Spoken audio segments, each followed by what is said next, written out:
Urganch davlat universitetida texnika fakulteti bitiruvchilari ishtirokida uchrashuv bo'lib o'tdi.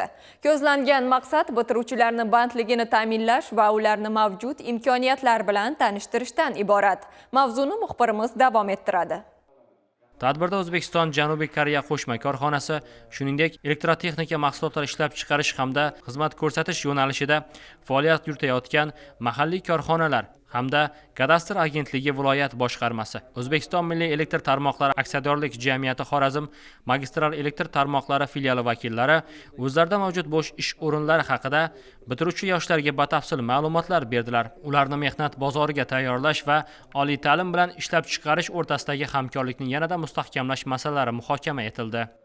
Bugungi uchrashuvda tashrif buyurgan mehmonlar bilan bo'sh ish o'rni haqida ma'lumotlar oldik. Ish beruvchi korxonalarda geodeziya bo'yicha, avtomobil ishlab chiqarish bo'yicha ish o'rinlarini aytishdi. O'zimiz kiritilgan savollarga javob oldik. Kelajakda shu geodeziya sohasi bo'yicha ish faoliyatini yuritmoqchiman. Mazkur uchrashuv talabalarning amaliy bilim va ko'nikmalarini boyitish, shuningdek, ularning kelgusidagi kasbiy faoliyatiga yo'naltirishda muhim ahamiyat kasb etadi.